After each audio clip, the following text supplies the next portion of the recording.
আসসালামু আলাইকুম ওয়া রাহমাতুল্লাহি ওয়া বারাকাতুহু। কেমন আছেন সবাই? আশা করি সবাই অনেক বেশি ভালো আছেন। আমিও আলহামদুলিল্লাহ ভালো আছি। তো আজকে আরো নতুন একটি ব্লগ নিয়ে চলে এসেছি। আশা করি সবসময়ের মতো এই ব্লগটাও ভালো লাগবে আপনাদের কাছে। তো আজকে শেয়ার করব কার মিউজিয়াম। এটা ফুজিরার দাদনাতে রাস্তা থেকেই দেখা যায়। অনেক দিন দেখেছি কিন্তু আসা হয়নি কখনো। আজকে চলে এসেছি আপনাদের সাথে শেয়ার করব বলে, কারণ আমার যা কিছু ভালো লাগে আমি পছন্দ করি ক্যামেরা ক্যাপচার করতে আর ভালোবাসি আপনাদের সাথে শেয়ার করতে। তো এটা হলো আল আখ্খা হেরিটেজ ভিলেজ, আল আখ্খা বিচের অপোজিট সাইডে, রোটানা হোটেলের অপোজিট সাইডে। আজকের ভিডিওতে দেখতে পাবো আমরা চারটি ডিফারেন্ট মিউজিয়াম। যদিও এটা কার মিউজিয়াম, কিন্তু এই কার মিউজিয়ামের ভিতরে ডিফারেন্ট আরো 4টি মিউজিয়াম আছে। আসলে বাহির থেকে বোঝার কোনো উপায় নেই এই মিউজিয়ামটা যে একের ভিতর 4টা মিউজিয়াম। আর এই মিউজিয়ামে ঢুকতে হলে 25 দিরহাম করে টিকিট কেটে ঢুকতে হবে। পার পারসন টিকিট হচ্ছে 25 দিরহাম। তো আমরা 2টা টিকিট কিনেছি 50 দিরহাম দিয়ে। এই মিউজিয়ামটা পুরা সপ্তাহে খোলা থাকে, সোম থেকে রবিবার। আর সময়টা হচ্ছে সকাল 9টা থেকে রাত 9টা পর্যন্ত। তো যে কোনো সময় ভিজিট করতে পারবেন এই মিউজিয়ামে। তো রাইট সাইড থেকেই দেখা শুরু করি। দেখতে পাচ্ছি কিছু কেল্লা দেখা যাচ্ছে আর একটা মসজিদের মতো দেখা যাচ্ছে।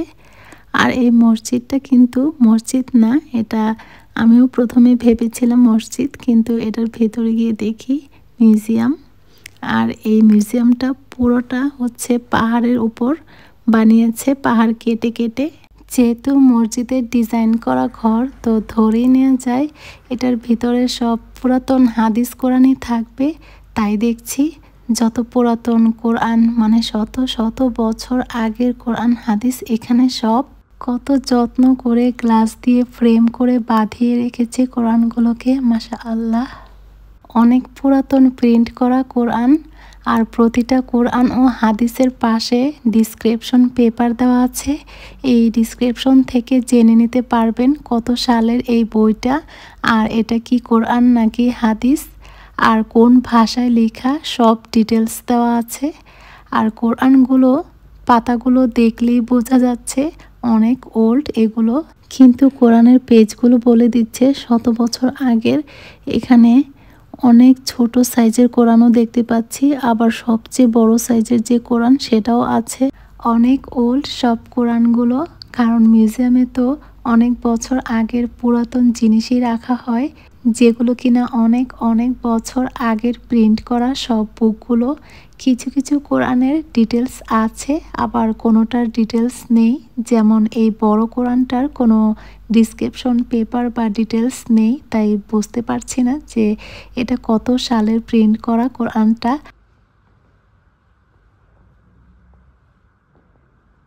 আর এখানে ছোট একটা নামাজের ঘরও আছে। নামাজের সময় হয়ে গেলে নামাজ আদায় করে নিতে পারবেন এখানে। আপনাদের এই মিউজিয়ামে ঢুকলে অনেক শান্তি ফিল হবে, কারণ এখানে সব কোরআন পাক রাখা আছে। যাদের কিনা মিউজিয়াম ভালো লাগে তারা অনেক শান্তি পাবে সব কিছু ঘুরে ঘুরে দেখে। এখন এখান থেকে বের হয়ে যাব, তো বাহিরে বের হয়ে দেখি আরও একটা কেল্লা টাইপের বিল্ডিং দেখা যাচ্ছে। তো ভাবলাম এটাই বুঝি কার মিউজিয়াম। আমি তো মনে মনে কার মিউজিয়ামটাই খুঁজতেছিলাম। আমরা তো কার মিউজিয়ামে আসছি, তো কার কোথায়। আসলে এখানে আসলে একটু দিনের বেলাতে আসলে ভালো হয়, চারিপাশটা ঘুরিয়ে ঘুরিয়ে দেখানো যায় ভালোভাবে। আর আমরা তো ডিসিশনটা নিয়েছিলাম হুট করে এই মিউজিয়ামে আসার, আর এই মিউজিয়ামে আসতে লেট হয়ে গেছে। মিউজিয়ামে ঢুকতেই মাগরিবের আজান পড়ে গেছে, আর চারিপাশটা সাইলেন্ট আর অন্ধকার হয়ে গেছে, যার কারণে এখানে সুন্দর একটা লেক ছিল, আপনাদের সাথে শেয়ার করতে পারিনি। তো দেখেন বাইরের ভিউ কত সুন্দর। এটা হচ্ছে হোটেল রোটানা, কারণ এটা হচ্ছে একটা বিচ এরিয়া, পাশেই হচ্ছে বিচ, আর ওগুলো হচ্ছে হোটেল মোটেল, তারপর রিসর্ট।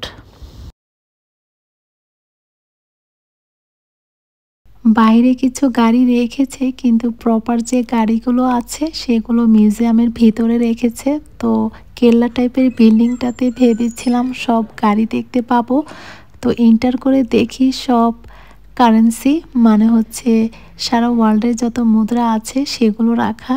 এখানে দেখতে পাচ্ছি সারা ওয়ার্ল্ডের কারেন্সিগুলো কত সুন্দর করে যত্ন করে প্লাস্টিক দিয়ে লেমিনেট করে কাচের মধ্যে রেখেছে। কাচের ফ্রেমটাতে দেখতে ভীষণ সুন্দর লাগছে।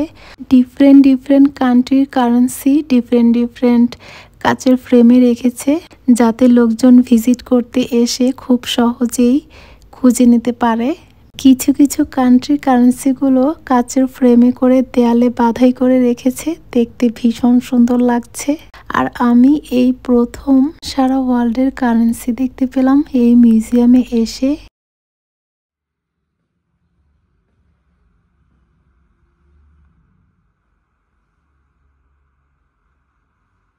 তো দেখেন কিছু কিছু কান্ট্রির কারেন্সিগুলোকে কত সুন্দর করে কাচের ফ্রেম করে দেয়ালে বাঁধিয়ে রেখেছে। আমি যেহেতু বাংলাদেশি, তো আমি মনে মনে নিজের দেশের টাকাটাই খুঁজতেছিলাম, যে দেখি আমার বাংলাদেশের টাকাটা আমি খুঁজে পাই নাকি। তো এত এত দেশের টাকা পয়সার ভিড়ে আমি আমার দেশের টাকাটা, বাংলাদেশের টাকাটা খুঁজে পাইনি। হয়তো বা আছে, আমার চোখে পড়েনি।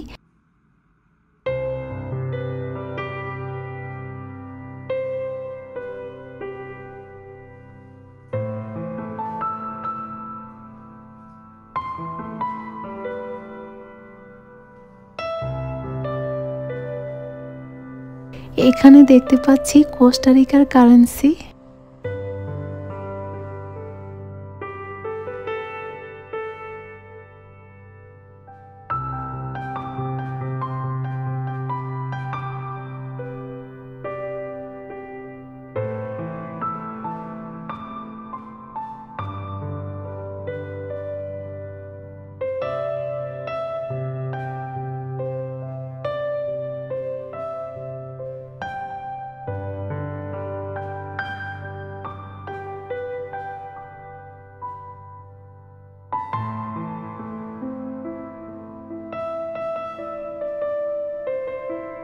আর এই ফ্রেমটার মধ্যে দেখতে পাচ্ছি ঈদ 8 লেখা কানাডিয়ান স্ট্যাম্প, মেবি, আমি সঠিক জানি না এগুলো কি।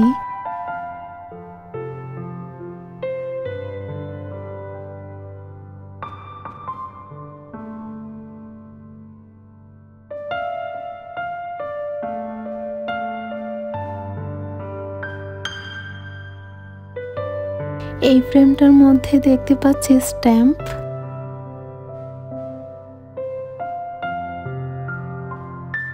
এখানে দেখতে পাচ্ছি সারা ওয়ার্ল্ডের সব অনেক পুরাতন, শত শত বছর আগের পুরাতন কারেন্সিগুলোই খুব যত্ন করে রেখেছে।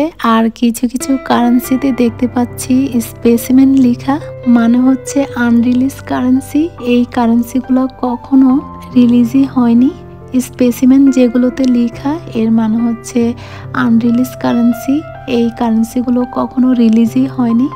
আনরিলিজ করা কারেন্সিও এই মিউজিয়ামে দেখতে পেলাম। তো আমাদের কারেন্সি আর কয়েন দেখা শেষ।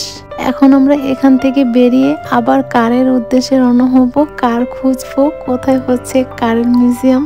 তো কার মিউজিয়াম তো পেলাম না, আরও একটা কেল্লাতে ঢুকে পড়লাম। সমস্ত অ্যানিমেলসের বডি পার্ট দেখতে পাচ্ছি, তারপর স্কেলেটন, তারপর হর্নস, এগুলোই দেখা যাচ্ছে।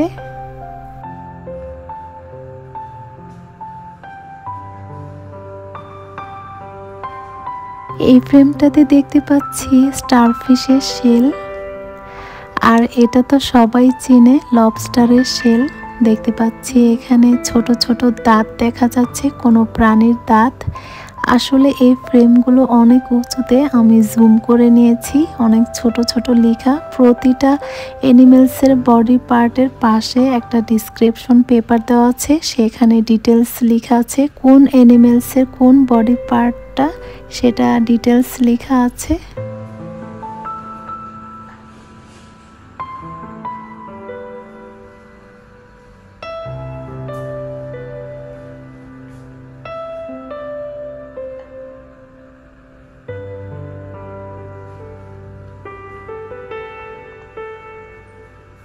এই ফ্রেমটাতে দেখতে পাচ্ছি টার্টেল, বড় টার্টেল মানে কচ্ছপের শেল।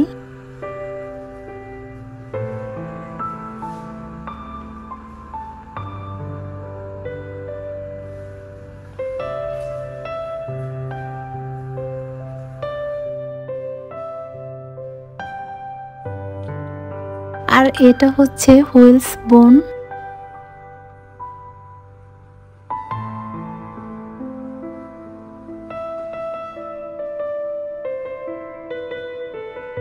এখানে দেখতে পাচ্ছি পুরাতন জামানার কিছু চাইনিজ পেন্টিং, ওয়াল পেন্টিং, দেখতে ভীষণ সুন্দর লাগছে।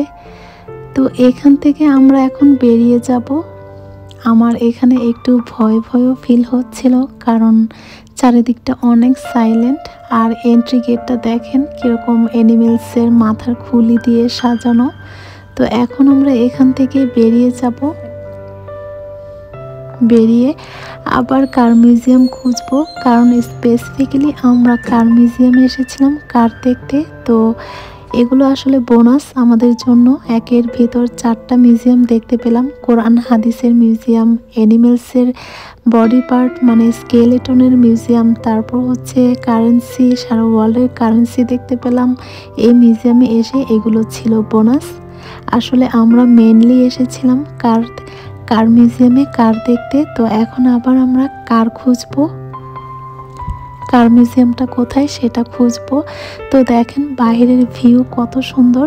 এটা হচ্ছে হোটেল রোটানা, কারণ এটা হচ্ছে একটা বিচ এরিয়া, পাশে হচ্ছে বিচ, আর ওগুলো হচ্ছে হোটেল, মোটেল, তারপর রিসর্ট।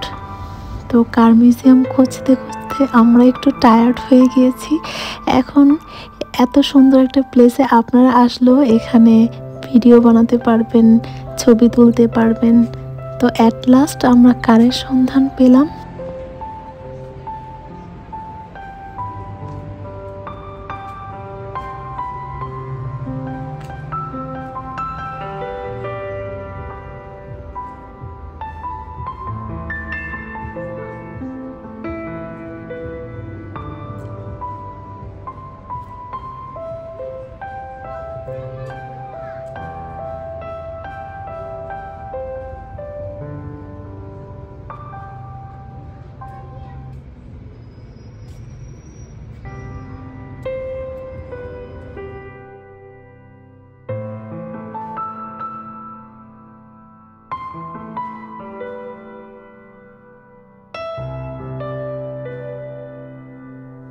অ্যাট লাস্ট আমাদের কাঙ্ক্ষিত কার মিউজিয়ামে এন্ট্রি করলাম। এখন আপনারা দেখতে পাবেন সব ক্লাসিক গাড়িগুলো, যেগুলো কিনা আমরা হলিউড মুভিগুলোতে মাঝে মাঝে দেখে থাকি। সেই সমস্ত ক্লাসিক গাড়িগুলো এখন আমরা দেখতে পাবো। এখানে দেখতে পাচ্ছি জিপস, ল্যান্ড রোভার, তারপর হচ্ছে মার্সিডিস, রোলস রয়েস। প্রতিটা কারের পাশে ডিসক্রিপশন পেপার দেওয়া আছে, মানে ডিটেলস পেপার। এখানে যে ডিটেলস বয়েজরা পছন্দ করে জানতে, সেসব ডিটেলসই দেওয়া আছে প্রতিটা কারের পাশে। আর এই ব্লু কারটা হচ্ছে ইকুইভ্যালেন্ট অফ রোলস রয়েস। এটা আগের জামানার রোলস রয়েস, লাইক ওরকমই, কিন্তু আলাদা একটা ব্র্যান্ড, যার নাম হচ্ছে Pierce Arrow, made in USA 1931। তারপর হচ্ছে এই ইয়েলো কারটার নাম হচ্ছে SX সুপার 6 সিলিন্ডার 1928 এর মডেল, এটাও মেড ইন USA। আর এই ব্রাউন গাড়িটা হচ্ছে রোলস রয়েস। এখানে অনেকগুলো রোলস রয়েস আছে, মেরুন কালার আছে, তারপর ব্ল্যাক, ব্রাউন। এই ব্ল্যাকের পাশে মেরুনটাও হচ্ছে রোলস রয়েস। এরকমভাবে প্রতিটা কারের পাশে ডিসক্রিপশন মানে ডিটেলস পেপার দেওয়া আছে। এই ডিসক্রিপশন পেপার থেকে খুব সহজেই জেনে নিতে পারবেন প্রতিটা কারের মডেল, কালার, তারপর হচ্ছে কত সিলিন্ডার, মানে প্রতিটা গাড়ির ডিটেলস জেনে নিতে পারবেন খুব সহজেই। তারপর এখানে দেখতে পাচ্ছি আগের জামানার লোকেরা যে হোম অ্যাপ্লায়েন্স মানে হোম সাজাতো, হোম ডেকোর, সেই সমস্ত কিছু পুরাতন ফার্নিচার দেখতে পাচ্ছি এখানে, পিয়ানো থেকে শুরু করে, তারপর হচ্ছে এন্টিনা, টিভি, রেডিও, আগের জামানার সব কিছু হোম অ্যাপ্লায়েন্স দেখতে পাচ্ছি এখানে।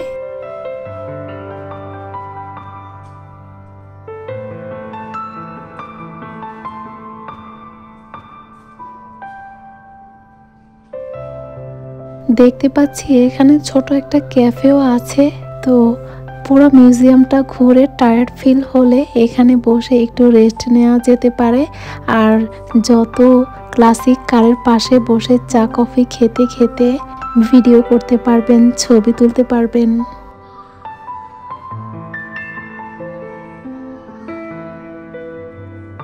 যারা কিনা কার লাভার তাদের কাছে অনেক ভালো লাগবে এই কার মিউজিয়ামটা। তো এইখানে দেখতে পাচ্ছি একটা সিন্ডারেলার বাগিও আছে।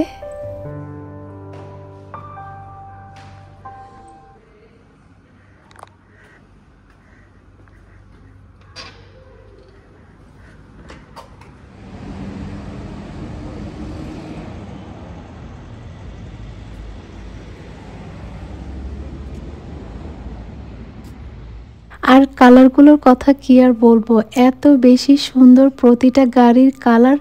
আসলে অ্যাজ এ গার্ল সবগুলো গাড়ির কালার আমাকে অনেক বেশি অ্যাট্রাক্ট করেছে। আমি তো গাড়িগুলো দেখে বলেছিলাম জাস্ট ওয়াও, কত সুন্দর সুন্দর কালারফুল গাড়ি। কারণ নর্মাল গাড়িগুলোতে এত সুন্দর কালার হয় না। আর অনেক বেশি সুন্দর ছিল গাড়িগুলো, অনেক যত্ন করে রেখেছে, অনেক শাইন করছিল। এগুলো হচ্ছে মিনি কুপার। আমরা মিস্টার বিন মুভিতে যে মিনি কুপার দেখতাম, গাড়িগুলো মিস্টার বিন চালাতো, সেই মিনি কুপার। আমার তো সেই মুহূর্তে মিস্টার বিনের কথা মনে পড়ে গিয়েছিল। কত সুন্দর কালারফুল মিনি কুপারগুলো, আমার অনেক বেশি পছন্দ হয়েছে। ভিউয়ার্স, আশা করি ভিডিওটা সবার কাছে ভালো লেগেছে। আর যদি ভালো লেগে থাকে তাহলে আমার চ্যানেলটিকে সাবস্ক্রাইব করে একটা লাইক ও কমেন্ট করে ভিডিওটিকে শেয়ার করে দিবেন ফ্রেন্ডস আর ফ্যামিলির সাথে। আজ এই পর্যন্তই, দেখা হবে নতুন কোনো ব্লগ ভিডিও নিয়ে। সে পর্যন্ত সবাই ভালো থাকবেন, সুস্থ থাকবেন আর নিরাপদে থাকবেন। আল্লাহ হাফেজ।